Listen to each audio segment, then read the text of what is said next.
अस्सलाम वालेकुम। प्रोग्राम सहाफ़ी में मतीउल्लाह जान और आज मेरे मेहमान उनका तारफ़ कराते चले। हमें टेलीफोन लाइन पे ज्वाइन किया है एडवोकेट अख्तर हुसैन ने, साबिक़ रुकन जुडिशल कमीशन ऑफ पाकिस्तान।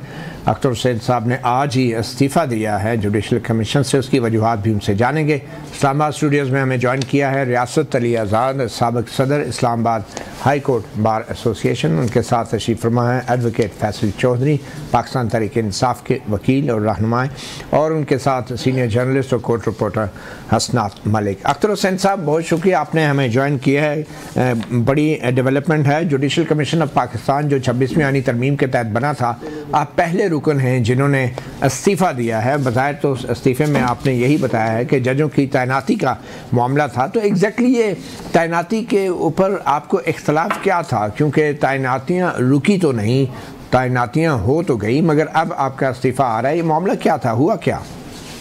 देखिए मतीउल्लाह साहब, बात यह है कि आपको इल्म है इस बात का कि मैं तकरीबन 3 दफा मुझे पाकिस्तान बार काउंसिल ने यूनानिमसली नॉमिनेट किया जुडिशल कमीशन में। तकरीबन मेरा ये 6ठा साल है और मेरी नॉमिनेशन पर जो हिज़्ब इख्तिलाफ या मुखालिफ ग्रुप था, उन्होंने भी कहा था कि हमें मेरी अपॉइंटमेंट पर कोई एतराज नहीं है। तो मैं समझता हूं कि मैं United will of the bar council को रिप्रेजेंट करता रहा। और जो पिछला थोड़ा सा मैं आपका टाइम दूंगा क्योंकि ये जो बात है इससे जुड़ी हुई है और वो जरूरी है करनी, क्योंकि पिछले पूरे साल में जब जुडिशल कमीशन 18वीं और 19वीं तरमीम के तहत था, जजेस की एब्सोल्यूट मेजॉरिटी थी और वो 6 जजेस और 3 दूसरे मेंबर्स थे, law minister, attorney general and vice health. तो तमाम फैसले जो है वो जजेस अपनी मेजॉरिटी से करते थे और हमारा इतराज ये था कि भाई कोई रूल्स अमेंड होने चाहिए, क्राइटेरिया क्या होना चाहिए, सीनियरिटी के प्रिंसिपल को सामने रखना चाहिए और कंसेंसस बेस्ड जो है वो अपॉइंटमेंट्स होनी चाहिए। लेकिन किसी भी चीफ जस्टिस ने हमारी इस बात को नहीं माना पूरे इस टेन्योर में, कोई रूल्स भी अमेंड नहीं हुए। अब और उधर से पार्लियामेंट्री कमेटी रिडंडेंट कर दी गई अपनी जजमेंट के जरिए से।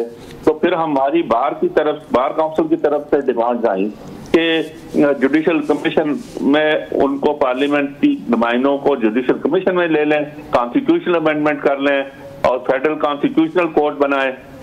ये हमारी तरफ से डिमांड आने लगी। अब आप आ जाए 26वीं तरमीम आ गई। 26वीं तरमीम में अब नॉन जुडिशल मेंबर्स की मेजोरिटी है, जो दूसरी जिस तरह का कमीशन आपको पता है बना है।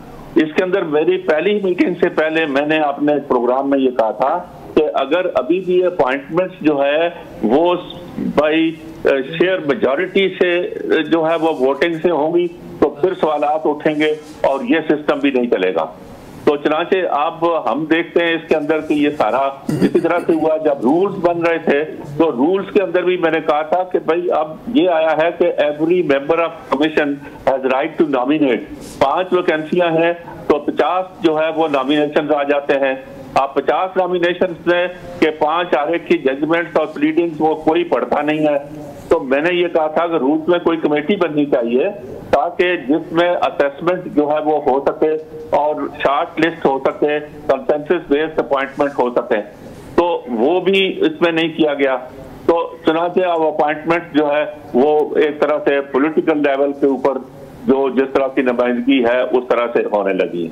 ठीक है। अब आप इस्लामाबाद वाले मसले पर आ जाए। इस्लामाबाद वाले मसले पर सवाल उठा कि भाई ट्रांसफर तो आप मैंने कहा कर सकते हैं, लेकिन एक आप सीनियर मोस्ट किसी जज को दूसरी हाई कोर्ट से लेके इस्लामाबाद हाई कोर्ट में सीनियर मोस्ट इसलिए बनाए कि वो कल चीफ जस्टिस बने और वहां के जो सीनियर जजेस हैं उनका राइट सलब हो।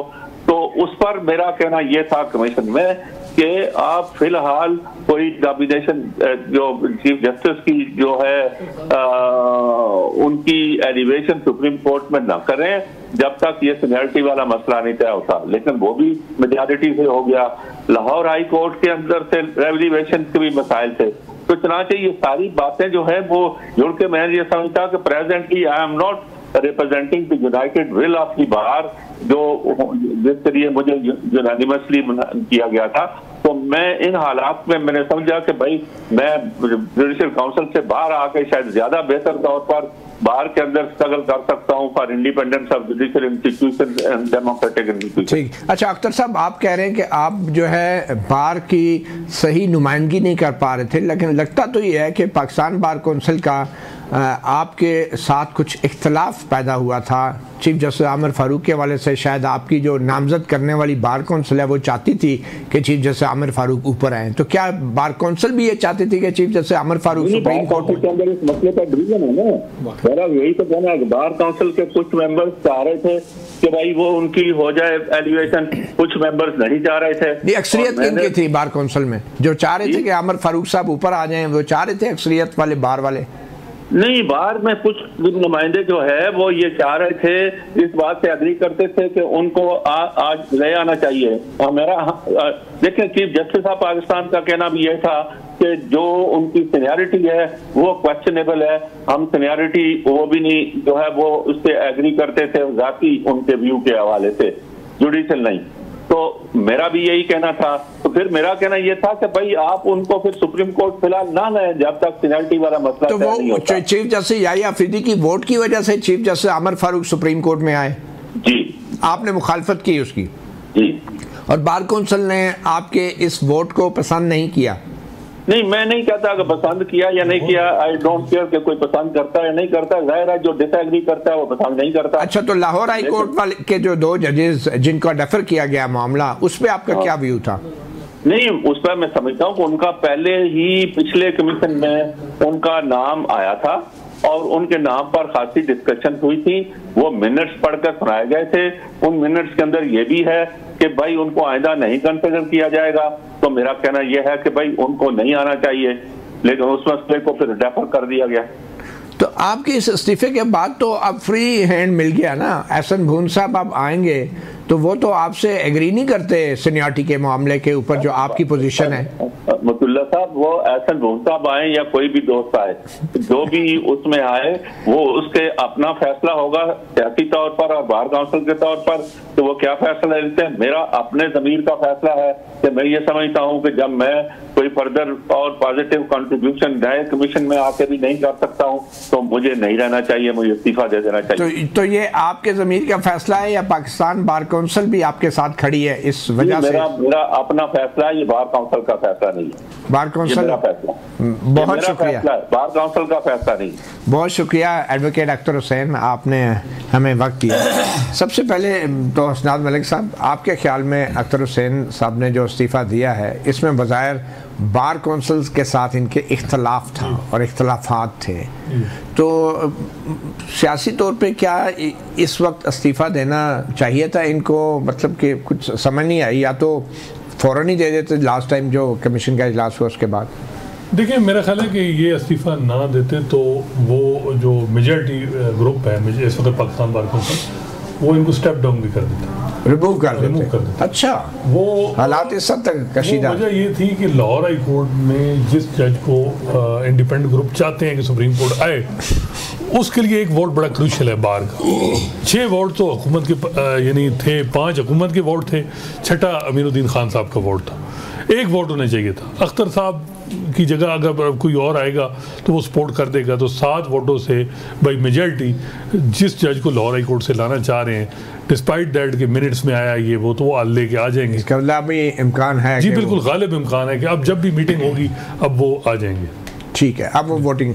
अब मुझे ये बताएं कि ये जो अख्तर हुसैन साहब ने तो इस्तीफ़ा दे दिया, मगर ये आपको लगता है कि क्योंकि 26वीं यानी तरमीम के बाद जो जुडिशल कमीशन बना है, खुद अख्तर हुसैन साहब कह रहे हैं कि पहले जुडिशरी के मेंबर अपनी मर्ज़ी करते थे और अब नॉन जुडिशल मेंबर जो हैं वो अपनी मर्ज़ी कर रहे हैं, कोई कवायद को फॉलो नहीं किया जा रहा, तो ये वाकई कवायद को फॉलो नहीं किया जा रहा क्योंकि कवायद तो मंजूर हो गए। अब 43 जज लग चुके हैं, 36 हाई कोर्ट में, 7 सुप्रीम कोर्ट में। अब ऑलरेडी डैमेज बहुत ज़्यादा हो चुका है, अब तो अपॉइंटमेंट रही ही नहीं है। कोई 1-2 लाहौर की अपॉइंटमेंट है जिसकी वजह से मे बी जो वो इंडिपेंडेंट ग्रुप चाहेगा कि वो आएँ और इनकी पोजीशन थी, अदरवाइज तो ऑलरेडी जज और जो ग्रुप इंडिपेंडेंट ग्रुप है उनको अपना हिस्सा मिल चुका है अपॉइंटमेंट में। अगर आप देखें सिंध हाई कोर्ट में जो जज अपॉइंट हुए हैं, लाहौर में हुई हैं, पेशावर में हुई हैं, तो वहाँ आपको वाज़े तौर पे लगता है कि उनके जो करीबी लोग हैं वो जज अपॉइंट हो चुके हैं। तो ये तो जो बात कर रहे हैं कि सियासी बुनियादों पे आप तैनाती हो रही है, बिल्कुल इसमें तो कोई शक नहीं है। ये तो यानी जो इस वक्त जजेस की अपॉइंटमेंट है उनमें जो मेंबर हैं जो इस वक्त जज बने हैं उनकी इंटीग्रिटी कॉम्पिटेंसी दोनों पे सवालात उठ रहे हैं। ठीक है फैसल चौधरी साहब, आपकी पार्टी भी और आप लोग भी चीफ जस्टिस याहिया अफरीदी से अब तो घरों में जाके आप मिलते हैं जजों से, तो वहाँ पे भी जजों की तैनाती के हवाले से कोई बात हुई है? चीफ जस्टिस याहिया अफरीदी ने क्या कहा? कुछ यकीन दहानियाँ, कोई एश्योरेंसेस, कोई वजारतें, कोई सफाइयाँ? पहली बात तो ये है कि चीफ जस्टिस से जो मुलाकात हुई है पीटीआई के लोगों की, वो जमहूरी असूल पे हुई है। अच्छा, उस पे मेजॉरिटी ने मिलना चाहा, मेरे समेत बशमूल कुछ लोग। अच्छा, हम इस हक में नहीं थे। ये मेजॉरिटी किस चीज़ की थी? पॉलिटिकल कमेटी की, और वो जो ये आपकी पीटीआई की PTI उसके अंदर जमहूरियत है, उसके अंदर जो है वो लोग कुछ लोग जो हैं वो कुछ ऐसे वकील हैं जिनको मिलने का ज़्यादा शौक था। अच्छा, तो अमद से कि उसमें कुछ जो हमारे आला ओहदों पे वकला हैं उन्होंने मुखालफत की थी। मुखालफत की? हाँ, उन्होंने कहा नहीं मिलने चाहिए, लेकिन क्योंकि ज़्यादा लोग क्योंकि उस पर हो गए तो फिर ऑब्वियसली ज़्यादा से मुराद ये है कि वोटिंग कराई गई होगी। आपने मतलब अगर 4 मुखालफ कर रहे हैं और 9 कर रहे हैं तो फिर मेजॉरिटी होगी, मेजॉरिटी हो जाती है ना। तो उसमें उनसे मिलना, मैं आज भी कहता हूँ कि ना चीफ जस्टिस का अपोजिशन से मिलना दुरुस्त बात है, ना वज़ीर आज़म से मिलना। ये आपकी ज़ाती राय है? पार्टी की नहीं, पार्टी को तो मैं पॉलिटिकल ऑफिस होल्ड नहीं करता, इसलिए मैं उनका कोई मतलब आपकी राय में नहीं मिलना चाहिए? नहीं, बिल्कुल नहीं मिलना चाहिए। देखिए बात बड़ी सीधी सी है। अभी जैसे चौधरी अख्तर हुसैन साहब, मेरा तो बहुत एक ज़ाती ताल्लुक भी है, बुजुर्गों में से मेरे 43 साहब ने अपॉइंटमेंट कर दी है, तो पहले कर देते। बार का तो इशू पहले दिन से है। ये जो सारा 26वां आईनी तरमीम हुई है, ये हुई इंतज़ामिया के ज़ेर नगी लाने के लिए अदालत को। इस मुल्क में इस वक्त अदालत का कोई अलहदा से वजूद नहीं है। अदालती निज़ाम कॉम्प्रोमाइज़ हो चुका है। अदालती निज़ाम इंतज़ामिया के ज़ेर असर है, और वो जो दिल कर रहा है वो करी जा रहे हैं। जो कि अभी चौधरी अख्तर साहब का इस्तीफ़ा जो है इस लिहाज से एक बेहतर है कि उधर से एक गवाही आई है कि ये मामला इस तरह से हो रहा है। अब जजेस की जो तैनातियाँ हुई हैं, जैसे हसनात ने भी कहा है, 4 सूबे में हो गई हैं, कुछ लाहौर में रह गई हैं, 5 वो सेशन जज लगा रहे हैं, 5 उन्होंने कोई और लगा लेने। तो ये जो सारा मामला हुआ है, ये ना तो ये जो वकला की अभी आपने रिवोल्ट देखा है बार के इलेक्शनों में, ये इसके खिलाफ है ना। पाकिस्तान बार कौंसिल हो, सुप्रीम कोर्ट बार एसोसिएशन हो, ये बदकिस्मती की बात है। ये वकला की मेजोरिटी को, राय को रिप्रेजेंट नहीं करते। आज आप डायरेक्ट इलेक्शन करवा लें पाकिस्तान बार कौंसिल के, मैं आपको शर्त लगा के कह सकता हूँ, रियासत अली आज़ाद विल सेकंड मी, ये शायद बार कौंसिल का मौजूदा जो अरकान में से कोई भी नवाम हो। ठीक है, अब जो दूसरे मेंबरान हैं, पहले तो वो 6-7 ही थे, वो तो पहले करते थे एक अपनी राय का इजहार, तो काफ़ी दिनों से उन्होंने इस पे भी राय का इजहार नहीं किया। मतलब एक अलग आप अपना कर दें, चाहे माइनॉरिटी में। और इसी तरह से साहब, आपने अख्तर हुसैन साहब का तो बड़े फ़ख्र से हवाला दिया, तो आपकी पीटीआई के लोग क्यों जुडिशल कमीशन से इस्तीफ़ा नहीं दे रहे? देखिए, हमने उस पर भी डेलिब्रेशंस हुई थी, और उसमें यह था कि जो जुडिशल कमीशन में पहली बात तो ये है कि जब उस वक़्त ये मामला जुडिशल कमीशन की एक पता है आपको, कंपोजिशन के लिए भी एक इजलास था, तो उसका को बायकॉट कर दिया। फिर जुडिशल कमीशन में जाके हमने पार्टी ने फैसला किया, तो मैंने कहा ये तो आप देखें ना, एक लाइन रखे ना, या आप बायकॉट करें या आप शामिल हो। पहले आपने बायकॉट कर दिया, जो कि जिसका कोई जवाब नहीं बनता था। ये जो अभी सीनियरिटी वाले मामले पे अख्तर हुसैन साहब बार कौंसिल के नुमाइंदा इख्तलाफ करके ज़मीर की आवाज़ के मुताबिक इस्तीफ़ा दे रहे हैं, तो इस इशू के ऊपर क्या पीटीआई के जो नुमाइंदे हैं जुडिशल कमीशन में, उनको स्टैंड नहीं लेना चाहिए? अपना स्टैंड लेना चाहिए, उनको स्टैंड लेना चाहिए, अपना लेटर लिखना चाहिए। वो स्टैंड किधर है? स्टैंड अभी ढूंढ रहे हैं। अच्छा, ढूंढेंगे तो उस पर चले एक छोटी सी ब्रेक लेते हैं। ब्रेक के बाद हमारे साथ मौजूद है एक आज़ाद रियासत, आज़ाद कहें या रियासत आज़ाद कहें, साबिक सुप्रीम कोर्ट, साबिक इस्लामाबाद हाई कोर्ट बार के सदर। एक वक्फे के बाद उनसे भी बात करते हैं।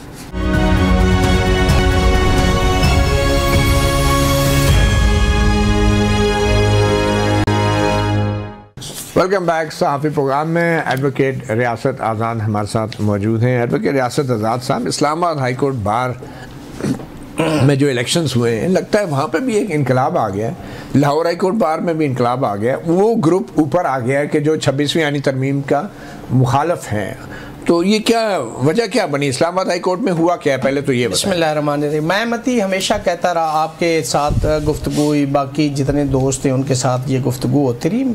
मैंने कहा कि ये जो 26वीं तरमीम है इसको वकला ने एक्सेप्ट नहीं किया। मेजॉरिटी जो है ना, यहाँ पे कहते रहे जी सुप्रीम कोर्ट इस साइड पे खड़ी, पाकिस्तान बार कौंसिल इस साइड पे खड़ी। मैं कहता था कि ये चीज़ें मैटर नहीं करती, आप जाएँ लोगों से डायरेक्ट मिलें, वकला से मिलें और डायरेक्ट इस पर रेफरेंडम करवा के देख लें। आपको मेजॉरिटी मैक्सिमम लोग ये कहेंगे कि ये 26वीं तरमीम गलत हुई है। और मुझे प्राइवेटली लोग, हुकूमत के अंदर जो जमात है उसके लोग भी कहते थे कि रियासत ये गलत हुआ है। मेरा उस वक्त भी व्यू था, और आज आपने इस्लामाबाद हाई कोर्ट के इलेक्शन में भी देख लिया कि कितना बड़ा एक सेटबैक हुआ कि जी जो नीचे इलेक्शन था वो मेरा चैम्बर फेलो है, वो जीते हैं, जो प्रेसिडेंट जीते हैं हाई कोर्ट के अंदर, जो सेक्रेटरी है वो मेरे चैम्बर फेलो जीते हैं। और जो सदर हमारा था वो क्यों इसलिए हमारे इस ग्रुप का हार गया, आपको और लोगों को सबको पता है कि इसके पीछे मुरक़ात क्या थे, ये सबको पता है। यानी इस्लामाबाद हाई कोर्ट के जो सदर है वो आपके ग्रुप का नहीं था?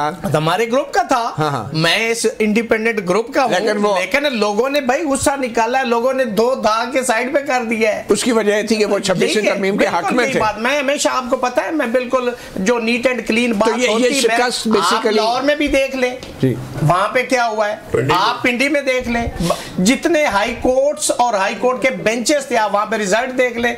ये वकला ने, जिसको आप लोग भी बहुत बुरा भला कहते रहे, वकला लेट गए, वकला तो जी बस लेटू प्रोग्राम हो गया, आप ये कहते रहे, लेकिन वकला ने अपना बाय वोट अपनी राय का इजहार कर दिया है कि क्या वो इसको सपोर्ट कर रहे हैं या इसको अपोज कर रहे हैं। ये नविश्ता दीवार है और आपने पढ़ लिया है और आपने देख लिया कि ये रिजल्ट क्या आया। ठीक है हसन मलिक साहब, कितना बड़ा नविश्ता दीवार है ये लाहौर हाई कोर्ट बार का इलेक्शन और इस्लामाबाद हाई कोर्ट बार का इलेक्शन?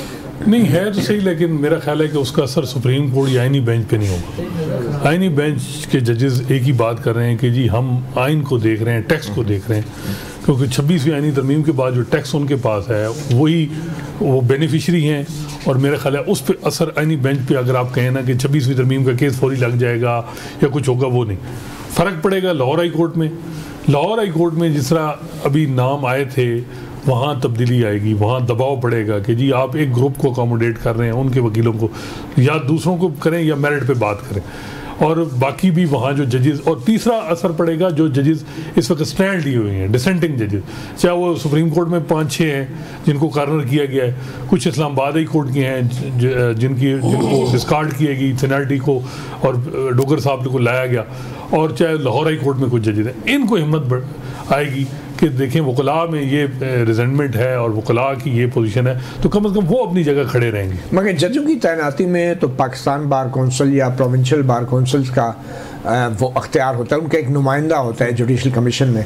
तो आने वाले वक्तों में क्या पाकिस्तान बार कौंसिल के भी इलेक्शंस पे इसके असरात देखे जा सकेंगे? देखिए, पहले तो प्रोविंशियल बार कौंसिल के इलेक्शन है, और वो मेरा ख्याल है हर वकील जो एनरोल होता है वो वोट देगा, और उसमें तो बहुत बड़ा रिजल्ट, अगर यही सिचुएशन पॉलिटिकल रहती है। कब होंगे ये, कब हो रहे हैं, कब वो अक्टूबर नहीं, इसी साल अक्टूबर नवंबर में जी। तो वो क्या इम्पैक्ट हो सकता है उसमें? आप समझ रहे हैं ये एक वेव है जो कि अब 26वीं, देखिए अगर ये हमारी पॉलिटिकल सिचुएशन यही रहती है तो मेरा ख्याल है कि यही वेव चलेगी, और ये जो मौजूदा इस वक्त बार इंडिपेंडेंट ग्रुप है, अगर इसने यही पॉलिसियाँ अपनाई तो ये काफ़ी ज़्यादा इनको सेटबैक होगा। अच्छा, जो हमारे वज़ीर कानून आज़म नज़ीर तारड़, वो भी बहुत मुतहर्रिक रहे हैं इन बार्स के इलेक्शंस में, और अब ये जो लाहौर में हुआ, इस्लामाबाद में हुआ, कितना बड़ा सेटबैक है ये गवर्नमेंट को?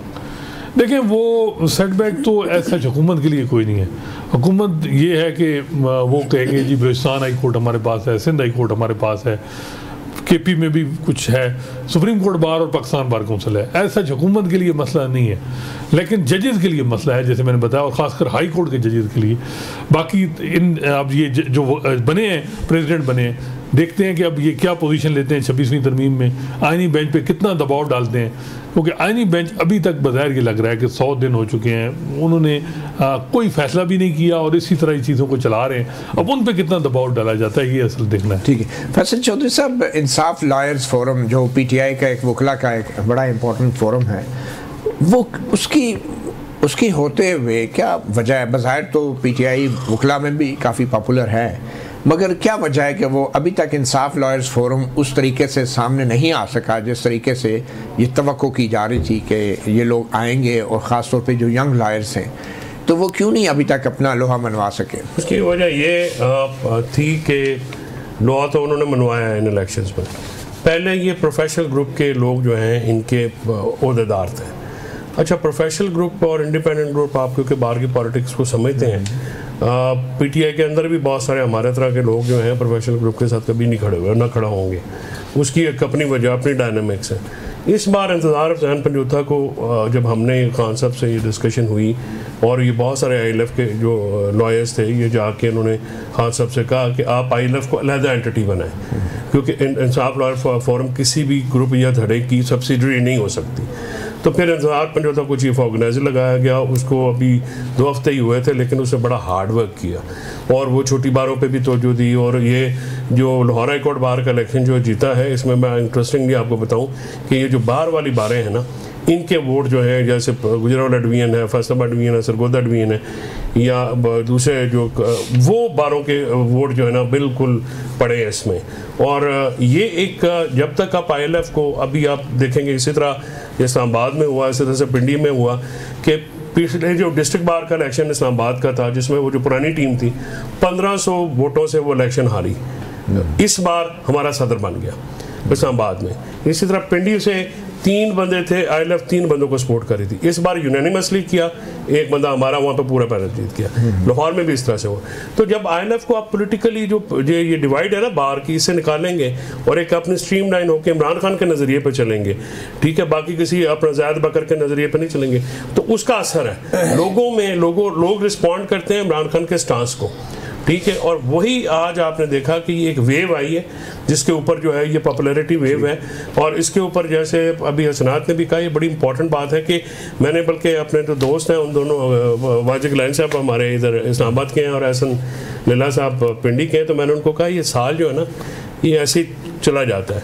तो रियासत आज़ाद ने एक साल में अपना नाम बनाया, खड़ा होके ऑब्जेक्ट्स के लिए, वकला की पॉलिटिकल एफिलिएशन से बालातर होके हर वकील के लिए खड़े हुए हैं, हर कॉज के लिए खड़े हुए हैं। इसलिए रियासत अली आज़ाद बहुत ही रिस्पेक्टेड नाम है हमारी फ्रेटर्निटी का। चलें, अब ये बताएं कि ये जो तब्दीली आप देख रहे हैं, ये लाहौर या इस्लामाबाद कचहरियों की हद तक है, अदालतों की हद तक है, या एक रिप्रेजेंटेशन भी है, एक रिफ्लेक्शन भी है कि पंजाब में जो चीज़ें आपकी PTI नहीं कर पा रही थी ज़ाहिर, वो अब वकला के अंदर से नज़र आना शुरू हो रही है? वजह है ना मतलब भाई के जो वकला है वो उस तरह से टारगेट नहीं है राष्ट्रीय दहशतगर्दी का अभी भी PTI। हाँ अच्छा। PTI तो अभी भी देखे ना, अब कल नवाज पंजोथा, नईम पंजोथा के वालिद हैं, उनका डेरा तोड़ा गया।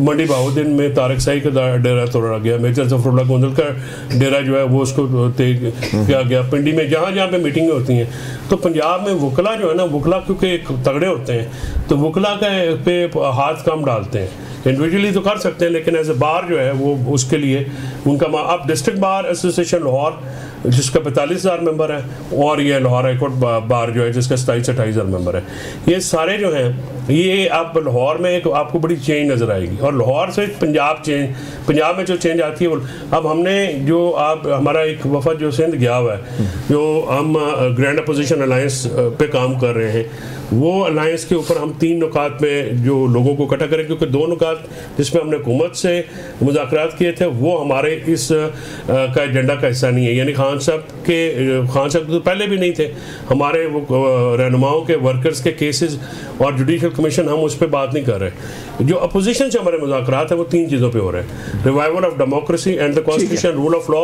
And violation of human rights, जो कि हम समझते हैं कि आज़ाद अदलिया और आज़ाद मीडिया के बगैर वो कंट्रोल नहीं किया जा सकते। सो ये हम उस एजेंडे के ऊपर, और हमें बड़ा पॉजिटिव रिस्पॉन्स सिंध से भी मिला है, पार्लियामेंट के अंदर से जो जमातें उनसे भी मिला है, पार्लियामेंट के बाहर जो जमातें हैं उनसे भी मिला है, और हम इसको इसमें वकला, किसान, ताजर, स्टूडेंट्स और डिफरेंट वॉक्स ऑफ, आप साफी जो कि पिका से मजबूरी है, उनके साथ भी हम ये करेंगे। और हम चाह रहे हैं कि पाकिस्तान में revival of democracy and the constitution का जो है वो एक तहरीक लेके आए, क्योंकि हमारे मुकदमे अगर पाकिस्तान में जमहूरियत और आइन बहाल हो जाता है तो वो कोई मसला नहीं। चले, पहले तो रिवाइवल ऑफ जुडिशरी भी बड़ा ज़रूरी है। रियासत आज़ाद साहब, आप कह रहे हैं कि बड़ी तब्दीली है, लेकिन आप भी तो सदर हैं हाई कोर्ट बार के, तो आपके होते हुए 6 जजों ने जो ख़त लिखा उस पर भी कुछ कार्रवाई नहीं हुई, तो बज़ाहिर तो आप भी, आपकी high court bar, Islamabad high court bar भी बेबस रही है, उन 6 जजों को आप लोग भी इंसाफ नहीं दिला सके, तो अब कौन सी तब्दीली आ जाए? देखें मती, हमने सबसे पहले जो 6 जज साहबान ने खत लिखा था, तो हमने पिटीशन फाइल की थी सुप्रीम कोर्ट ऑफ पाकिस्तान में, जिसकी 1 समाअत हुई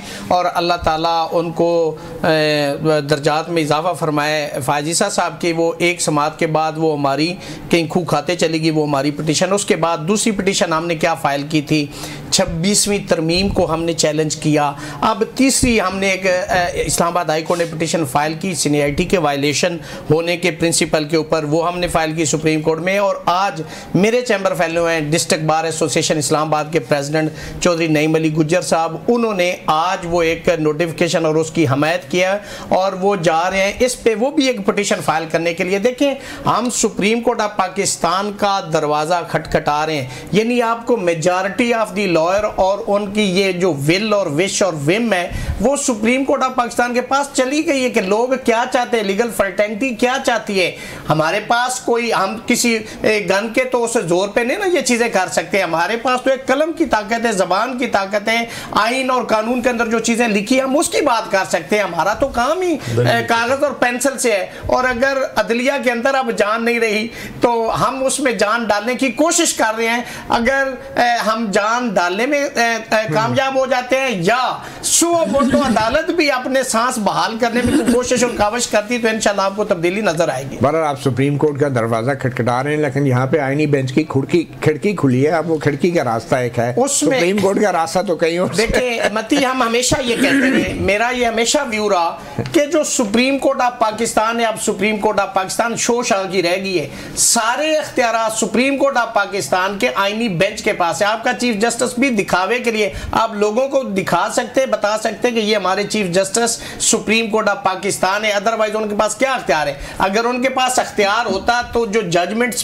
पास की गई थी सुप्रीम कोर्ट ऑफ पाकिस्तान ने, अगर हम कहते कि अदलिया आजाद है, सुप्रीम कोर्ट आजाद है, तो आर्टिकल 189 उसके ट्रू स्पिरिट में उन जजमेंट्स के ऊपर इंप्लीमेंटेशन होती है। आप कहते हैं उनके पास अख्तियार नहीं है, तो लोगों को घर बुला के अपने दहलीज पे इंसाफ क्या ये चीफ जस्टिस का काम है जिरके करना? चीफ जस्टिस का क्या काम है? आपने इस्लामाबाद हाई कोर्ट में देखा कि इकबाल हमीद और रहमान साहब साफी मिलने के लिए गए इस्लामाबाद को, उनका मेरा क्या काम है आपसे मिलने का, और जजेस का काम है आइन और कानून के मुताबिक फैसले करने। और भाई आप एग्जीक्यूटिव के साथ तस्वीरें बना रहे हैं, आप सियासी हैं, आप अपोजिशन के साथ कर रहे हैं, ये भी जाके मिले, बिल्कुल गलत किया, उन्होंने भी गलत किया। भाई एग्जीक्यूटिव से लोग एग्रीव्ड होते हैं, जब आपका काजी एग्जीक्यूटिव के साथ खड़ा होगा जैसे लोग एग्रीव्ड हैं तो लोगों का इंप्रेशन क्या जाएगा, उनका एतमाद अदलिया पे क्या होगा? ये चीजें सोचने के लिए ये लम्हा फिक्रिया है। अपोजिशन ने भी गलत किया, हुकूमत ने भी गलत किया, और आपने सुप्रीम कोर्ट ऑफ पाकिस्तान की जो इम्पार्शियलिटी होनी चाहिए आपने उसको डैमेज किया। बिल्कुल जनाब। और ये जो है ना अदलिया के मुर्दा जिस्म पे वो शौक लगा रहे हैं कि उठ जाओ, उन काम खत्म हो गया, इसके लिए घर जाने की जरूरत नहीं है। एक छोटी सी ब्रेक के बाद वकील तो नहीं गए।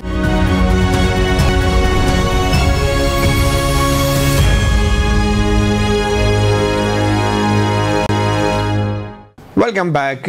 आज सुप्रीम कोर्ट बार एसोसिएशन के सदर मियां अता रऊफ ने एक मशावरती इजलास बुलाया जिसमें Pakistan federal union of journalist और human rights commission of Pakistan और दीगर सीनियर जर्नलिस्टों ने भी शिरकत की।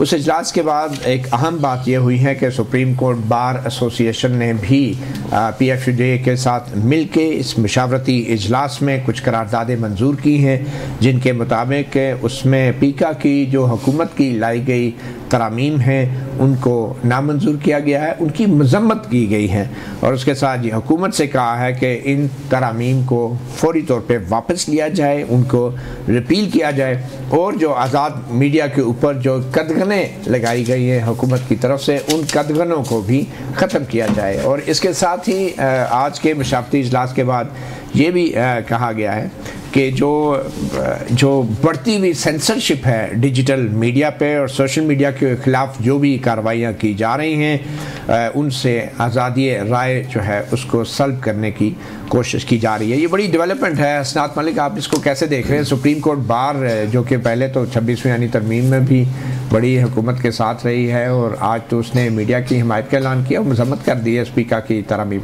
देखिए जी, बड़ी वेलकम डेवलपमेंट है और मेरा ख्याल है कि जो मौजूदा क़यादत है सुप्रीम कोर्ट बार की वो बग़ैर पूछे ये काम नहीं कर सकती।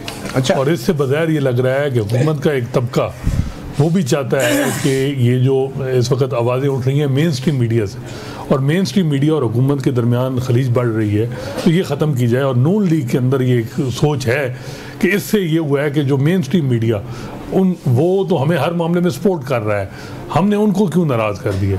तो ये जो आज डिमांड हुई है और ये जो मुशावरत हुई है, बताया जा रहा है इस किस्म की कुछ चीज़ें और होंगी और कोशिश की जाएगी कि मीडिया को खुश करने के लिए कि इसको रिपील कर दिया जाए।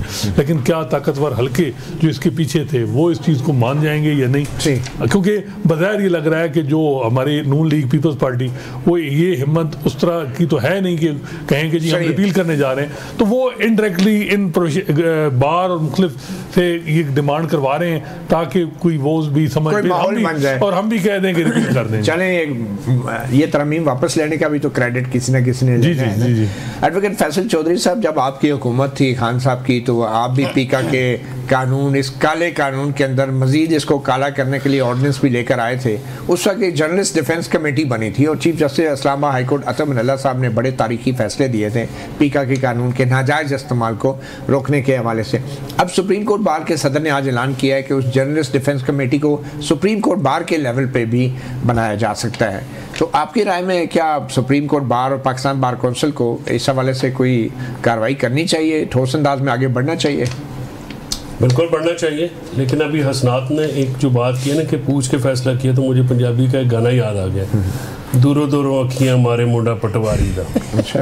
तो वो बात यह है कि वो रल मिल के कर रहे हैं तो ठीक ही कर रहे हैं। चलो देर लगी आने में, तुमको शुक्र है तुम आए। तो बात यह है कि पीका उस ज़माने में जब लगा था तो मेरा ख्याल है मैं उनमें से था जो कहा था कि ना करो। चले, आप लेकिन अब बात यह है कि आपको जाती वजात पसंद नहीं आती। नहीं, जाती वजात का मसला नहीं है। ये पटवारी के मुंडा अगर आंखें मार भी रहा है तो आपको शर्माने की जरूरत नहीं। कुंडा खड़का लो, जाके वापस लाओ। रियासत आज़ाद से Islamabad high court journalist association ने भी एक रेड दरख्वास्त दायर कर रखी है पीका कानून के खिलाफ। उसका क्या बन रहा है? तारीख बड़ी आगे डाल दी है कि मैंने एक पिटीशन फाइल की है एंकर्स एसोसिएशन की तरफ से, ठीक है, हामिद मीर साहब और बाकी दीगर दोस्त जो है नसीम ज़ारा वगैरह उनकी तरफ से पिटीशन फाइल की। हमने तो हमेशा जो आइन के अंदर दिए गए बुनियादी हकूक़ है हमने हमेशा उसकी डिमांड की कि ट्रू सेंस में इम्प्लीमेंट होनी चाहिए। ये लोगों को बोलने दो, लोगों की आज़ादियाँ मत सलब करो। ये पीका जो टीका लगा रहे हैं ये नहीं होना चाहिए। इस मुल्क के अंदर आप कितना दबा लेंगे आवाज़ों को दबाएंगे तो आवाजें मजीद एक आतिश फशां बनती है। जितना आप गला दबाएंगे उतना वो उसका बैक बाउंस करेगी आवाज। हम चाहते हैं कि बुनियादी हकूक बिल्कुल इंटैक्ट रहे और ट्रू सेंस में इंप्लीमेंट हो। बहुत शुक्रिया। ये होती है एक आज़ाद रियासत। सहाफ़ी प्रोग्राम से इतना ही, इजाज़त दीजिए। अल्लाह हाफिज़।